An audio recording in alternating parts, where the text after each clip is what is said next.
Welcome to the 5-Minute Podcast for musicians and GigFaster TV on YouTube. Today we're going to talk about how to book gigs. 3 things you can do today. This is episode 32 on the podcast. Before we get started, be sure you subscribe. Hit the like button below on YouTube and hit the bell, and then you'll get notifications of new episodes, which are coming out every 2 weeks. Beginning of the year, a few months from now, I'm probably going to scale back to 1 a week. I don't know. The plan hasn't been there yet. It's not in place yet. And if you're listening on Apple Podcasts, Google Play, or Spotify, pause the app right now and give us a 5-star rating, a thumbs up, and subscribe there. You know, really appreciate that. You'd help us out. Trying to help you out here, so let's do it together, all right? So, in today's episode, we're going to talk about how you can book gigs today, like what you need to do. If you're a musician, at some point, you're going to want to book gigs. You know, that's the whole point, right? And it's kind of scary when you first start out, like, you're practicing, you're thinking, like that's ultimately what you want to do, but then it comes down to it, in that first gig, and sweat's pouring down your face, like you're so nervous, and it's really unnecessary. You don't need to be nervous at all. And it kind of took me years. I mean, I'm kind of a virtuoso when it comes to guitarists in that I've practiced 10 to 12 hours a day for years. I mean, it sounds like impossible, but I'm just kind of crazy like that. And I did it for years and years and years. And when there's a gig, like if it's not 100% perfect guitar wise for me, it's just kind of disappointing. That's kind of my OCD, anal retentiveness. But the truth is, unless you really screw up, it doesn't even matter. There's no need to be nervous, but the more you practice, the more you know your music, the better it's going to be, and the more you're going to be able to enjoy it. Like it's going to be more second nature. That's why I practice it, so that I know things are going to happen during the show, and things just happen. So that my muscle memory is there. I don't have to worry about like screwing up. Now, I'll tell you a quick story before we get started. We played this show with Gary Hoey in Sellersville Theater, and it was only a trio. It's Craig Kelley Band Trio, and we used a backing track to fill in, and we played to a click. So, the drummer had the click in his ear, and we're playing to the click, and it was apparent that we were off when it got to the chorus, and it was an instrumental guitar song. And what do you do in a packed house, sold out, and it's, the drummer's here, the music's here, and you're trying to keep it together as, the main lead guitar. And I'll tell you what we did. I said, all right, stop. And I'm like, stop. So we just stopped mid-song. And like most people, what you should do that most people don't do, when you make a mistake, fess up to it and start again. People are forgiving, so don't think you have to be perfect, So I asked the crowd, I'm like, yeah, we kind of screwed up there. We got off. Would you mind if we did this song again? And everybody went crazy. They yeah, so, and it was great because it was an opportunity to connect with the crowd, and that's what we did. And so you don't have to be perfect, all right?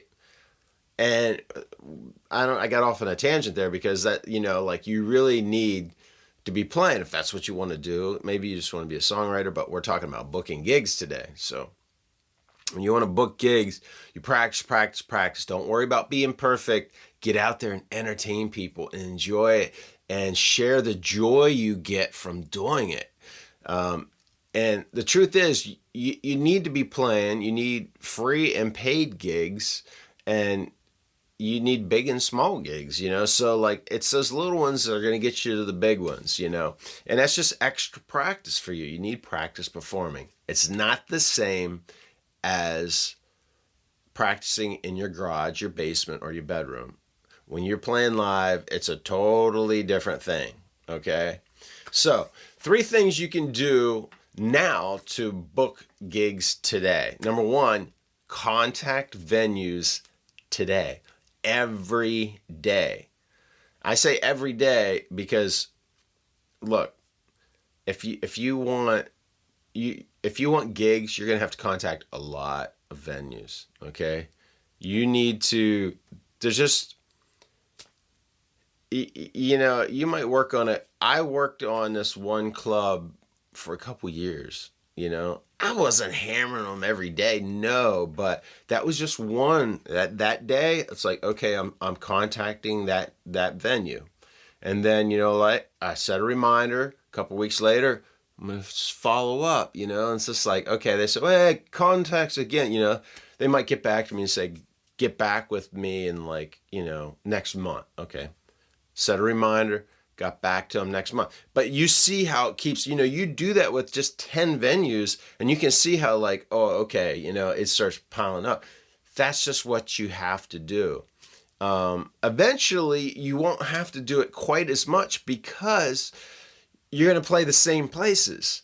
Like eventually, we ended up playing that place. It was funny. It took me 2 years. It was a venue in my hometown. And it took like 2 years of back and forth, being patient, being nice, knowing I was going to pack the house, but you just had to be patient with it. But like it took that. But so in the meantime, what was I doing? I was contacting all kind of other clubs. Eventually, I get booked there. What do? They book me 3 dates. Like, okay, here this month. Okay, when can you play next month? That month, and we played there regularly. Maybe not every month, but okay, now I'm just contacting to get more gigs, and we're getting paid. And I'm still contacting other venues. And, before you know it, like, you're like, no, I can't do this date because I'm booked here. How about this date? It's like, no, we have a band that date. How about this date? So, you're in communication with the venues, and that's just something you have to do, okay? Every day. Do you want to do this for a living? Maybe just part-time, but like if you really want to do it, for a living, people work full-time for a living. So 40 plus hours a week. I work a lot of hours. I'm not saying you need to be a workaholic. I do it because I love it. It's just like, what else am I going to do? This is stuff I love to do. So it's like, yeah, but still it's hours. Are you going to put 8 hours in a day? How about 4 hours? How about 1 hour? Okay. You need to do something. And if you really want it, you got to do more and more of it. So number 2, book opening act gigs. A lot of people kind of like dismiss this, like, it's like, no, I want paid, we work hard, we need paid, it costs us money, blah blah blah. Well, an opening act gig is perfect because you show up, you don't have to pay anything, you don't have to rent equipment, you don't have to set anything up, and you get exposure, and there's an opportunity for you to sell your merchandise, to introduce yourself to the club, to get that, if you listen to the last podcast, get that name recognition of the other band. If they're decent, you're opening up for them. Well, guess what? Now you can put it on your bio. That's recognition you can use to get into other clubs and stuff. And it's just, it could lead to you playing the headlining show there and booking the whole night. It just makes sense. It's kind of your stepping stone. You're an intern before you get the full-time gig. They get to see you. It's great for the venue because they can see you play like without obligation. And you know what? It's still a risk for them because what if you come in and you totally suck? I'm not saying you do, but it's a risk for them because they want to entertain their crowd. And if you come in and play a set and their crowd leaves, That's not good. So that's why you want to practice. Make sure you get your act down and all that. So, and number 3, you got to play free gigs. Now, there's a blog article, there's podcasts, another video on this that you can look at. It's a debate. Do you play free gigs? And I've played so many free gigs. And I've also played some major big gigs. And I don't regret any of them. Okay? That free gig